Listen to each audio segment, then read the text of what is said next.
Welcome to Group 5. In this lecture, we will discuss bulbs and their series and parallel combination.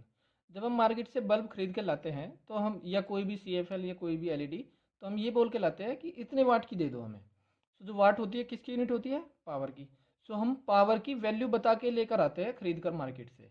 तो suppose हमारे पास एक bulb है, ये suppose. सो जिस power का हम बल्ब खरीद कर लाते हैं, सपोज ये बोला जाए कि 100 वाट का बल्ब लेकर आना है हमें। सो जो पावर होती है इस बल्ब की, उसको बोलते हैं स्पेसिफिक पावर।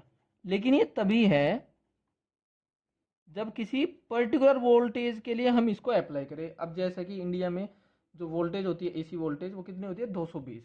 सो वोल्टेज तो होती है फिक्स, तो इसलिए हमें वोल्टेज बताने की ज़रूरत नहीं है बल्ब को खरीद कर लाने के लिए, या उसका रेजिस्टेंस बोलने की ज़रूरत नहीं है। केवल पावर बतानी होती है कि इतने पावर का बल्ब दे दो, क्योंकि वोल्टेज क्या है? Fix. So power equal to क्या होता है? Voltage upon resistance, V² upon R, voltage का स्क्वायर। सो वोल्टेज अगर फिक्स है तो आर किस पर डिपेंड करेगा? पावर पर। तो हम आर को बोलने के बजाय क्या बोलकर लाते हैं कि इतनी पावर का बल्ब दे दो। सो किसी पर्टिकुलर वोल्टेज पर जो पर्टिकुलर पावर होती है उसको बोलते हैं स्पेसिफिक पावर, और voltage is called as specific voltage. So सबसे पहले यही लिख लेते हैं, स्पेसिफिक वोल्टेज क्या होती है और स्पेसिफिक पावर क्या होती है। इसको हम डिनोट करते हैं VS, S फॉर स्पेसिफिक, और इसको PS। So at a particular voltage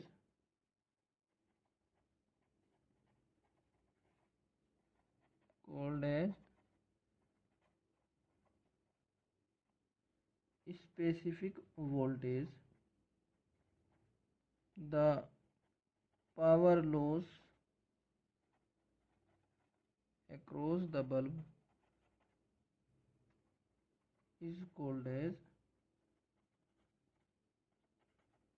specific power. Okay, so specific power loss किसके बराबर होगी? VS² upon R। सो पावर लॉस किस पर डिपेंड करती है? रेजिस्टेंस पर।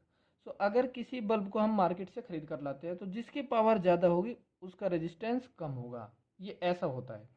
सो अगर हम मार्केट से एक 100 वाट का बल्ब लेकर आते हैं खरीद कर, और एक 200 वाट का, सो किसका रेजिस्टेंस ज़्यादा होगा? 100 वाट का। इसका रेजिस्टेंस ज़्यादा होगा और इसका रेजिस्टेंस होगा कम, क्योंकि जो स्पेसिफिक वोल्टेज है वो तो फिक्स है 220 वोल्ट।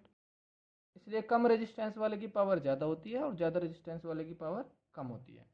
अब अगर हम दो बल्ब सीरीज या पैरेलल में कनेक्ट कर देते हैं तो ये क्वेश्चन पूछा जाता है कि कौन सा ज़्यादा ग्लो करेगा।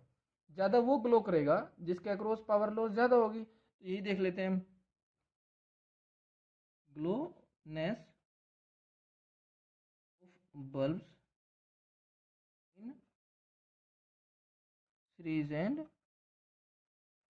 Parallel combination. पहले हम पैरेलल के बारे में लिख लेते हैं।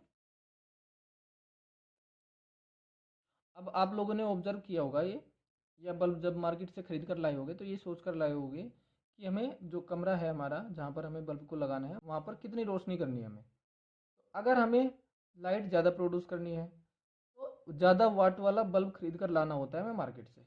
अगर हम 200 वाट कर लेकर आएंगे इन कंपेरिजन टू 100 वाट, तो कमरे में रोशनी ज़्यादा होगी। तो पैरेलल कॉम्बिनेशन में ज़्यादा वाटेज वाला बल्ब ज़्यादा ग्लो करता है। ये तो ऐसे याद रख सकते हो आप, इसको प्रूफ भी कर देते हैं। सो पावर लॉस पैरेलल कॉम्बिनेशन में किस बल्ब की ज़्यादा होगी ये बताना है हमें। अब पैरेलल में क्या चीज़ कांस्टेंट रहती है? Voltage. Voltage remain constant in parallel combination. So power loss equal to क्या होगा? V²/R। आर की वैल्यू पुट करो, V² upon VS² upon PS। So P equal to V² upon VS² into PS। So power proportional to PS। So जो bulb की specific power होगी उसके proportional होगी power loss. सो जो बल्ब ज़्यादा wattage वाला होगा उसके अक्रॉस पावर लॉस ज़्यादा होगी। अब किसी के दिमाग में कन्फ्यूजन आ रहा है कि ये क्या है, ये पावर है, ये PS है, क्या डिफरेंस है इन दोनों में?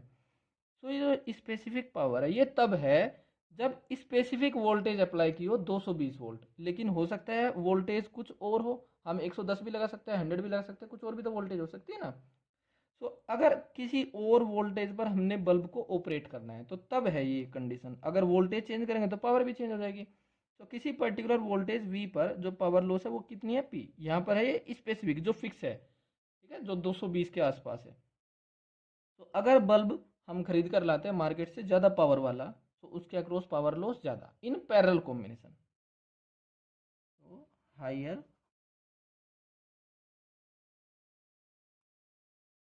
Wattage bulb will glow brighter. अब अगर सीरीज करेंगे तो उल्टा हो जाएगा, चेक कर सकते हो आप। तो सीरीज कॉम्बिनेशन देख लेते हैं। दूसरा सीरीज कॉम्बिनेशन, सीरीज कॉम्बिनेशन में जो बल्ब लगाएंगे हम उनके अक्रॉस क्या चीज़ सेम रहेगी, करंट। तो सीरीज में करंट सेम रहती है, करंट कांस्टेंट है। सो पावर लॉस का हम फॉर्मूला अप्लाई करेंगे, ये आई स्क्वायर आर। सो पावर किस पर डिपेंड करेगी, रेजिस्टेंस, तो रेजिस्टेंस ज़्यादा पावर लॉस ज़्यादा, और रेजिस्टेंस किसके बराबर है, यहाँ से इस फॉर्मूले को अप्लाई करेंगे तो हम we S square by P S. So I square we S square upon P S. तो यहाँ से हम देख रहे हैं जो बल्ब के अक्रॉस पावर लॉस होगी वो उसकी स्पेसिफिक पावर के इन्वर्सली प्रोपोर्शनल है। तो जो हायर वाटेज वाला बल्ब हम मार्केट से खरीद कर लाएंगे, अगर उसको सीरीज में लगा देंगे तो उसके अक्रॉस पावर लॉस कम होगी। जैसे हम शादी वगैरह में यूज़ करते हैं ना, सीरीज में, सीरीज कॉम्बिनेशन में लगा देते हैं बहुत सारे बल्ब, तो अगर उनकी ग्लोनेस आप चेक करोगे तो बहुत कम होती है, उनके अक्रॉस पावर लॉस काफ़ी कम। सीरीज कॉम्बिनेशन में ज़्यादा वाटेज वाला लगाओगे तो ज़्यादा पावर लॉस उसके अक्रॉस नहीं होगी, कम हो जाएगी। तो in series combinations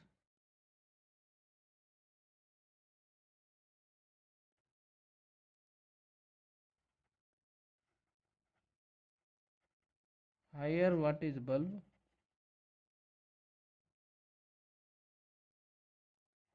will glow dimmer या less bright.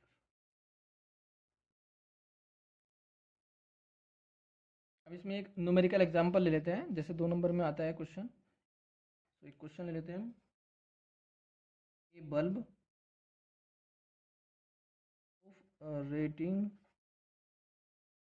100 volt 220 volt is connected to a 110 volt supply,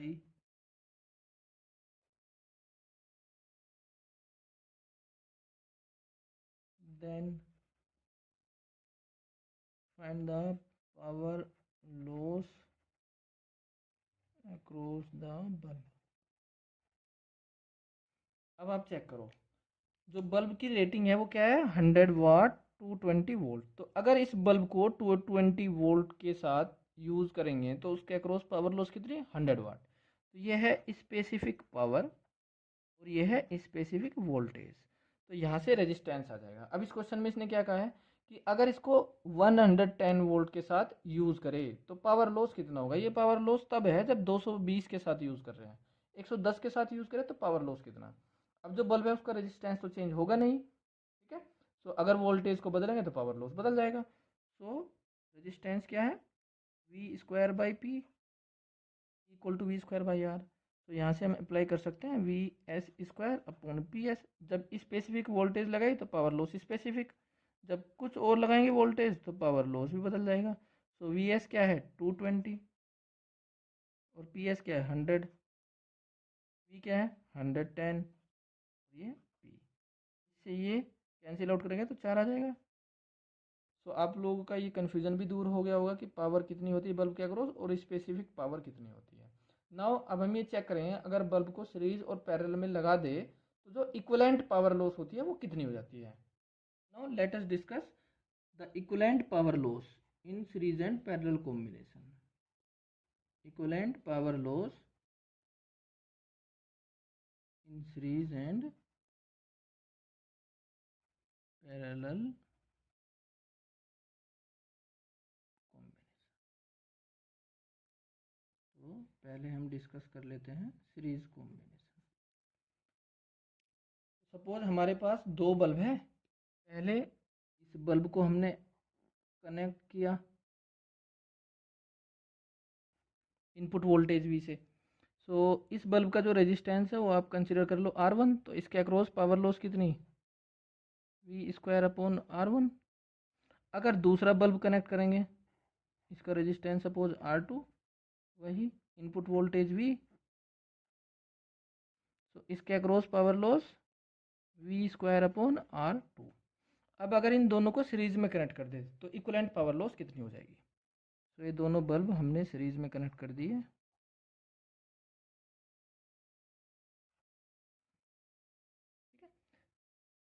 so current तो सेम होगी इन दोनों में। सो पावर लॉस कितना होगा, या तो आप इक्विवेलेंट रेजिस्टेंस वाला अप्लाई कर सकते हो, या फिर आप टोटल करंट निकाल सकते हो और फिर उस तरह से V × I कर सकते हो। So current equal to V/R1 + R2, यही है ना, ये रेजिस्टेंस R1, ये resistance R2। So power loss V × I, सो ये हो जाएगा V²/R1 + R2। अब R1 और R2 की वैल्यू यहाँ पुट कर दो। सो या इसको ऐसे लिख लो V²/P, थोड़ा सा और अच्छा सा हो जाएगा, V²/P = R1 + R2। अब R1 R2 की वैल्यू पुट करो, V²/P1 और ये V²/P2। इसमें से V² कैंसिल आउट कॉमन आने के बाद। सो 1/P = 1/P1 1/P2। सो ये आ जाता है पावर लॉस का formula, equivalent power loss in series combination. जैसे कैपेसिटेंस का होता है सीरीज कॉम्बिनेशन में, लेकिन रेजिस्टेंस का होता है पैरेलल कॉम्बिनेशन में, उस तरह का फॉर्मूला ये। सो जो इक्विवेलेंट पावर लॉस होता है वो कम हो जाता है सीरीज कॉम्बिनेशन में, तो पैरेलल में बढ़ जाएगा। Now take parallel combination, parallel combination. So अब अगर हम दोनों बल्ब को पैरेलल में कनेक्ट कर दे, ये फर्स्ट बल्ब और ये सेकंड बल्ब, और इन दोनों को पैरेलल में कनेक्ट कर दिया, तो वोल्टेज तो दोनों के अक्रॉस सेम रहेगी, voltage remains same across both of them. और जब इंडिविजुअली कनेक्ट किया था, सो V²/R1 था P1 और V²/R2 कितना था P2। सो नाउ वोल्टेज तो सेम है, सो इसके अक्रॉस पावर लॉस और इसके अक्रॉस पावर लॉस, तो टोटल पावर लॉस किसके बराबर, V²/R1 + V²/R2, क्योंकि इसके अक्रॉस भी वोल्टेज भी वही है और इसके अक्रॉस भी वोल्टेज भी वही है। सो V²/R1 क्या है, P1 और ये है P2। सो सीरीज में जो पावर लॉस होती है वो इंक्रीज हो जाती है, so becomes increases in parallel. Now in the next lecture we will discuss the maximum power transfer theorem। जब किसी बैटरी से कोई अप्लायंस कनेक्ट करते हैं या कोई रेजिस्टेंस कनेक्ट करते हैं, सो बैटरी मैक्सिमम पावर कब ट्रांसफर करेगी एक्सटर्नल सर्किट को या एक्सटर्नल रेजिस्टेंस को, that we will discuss in the next lecture.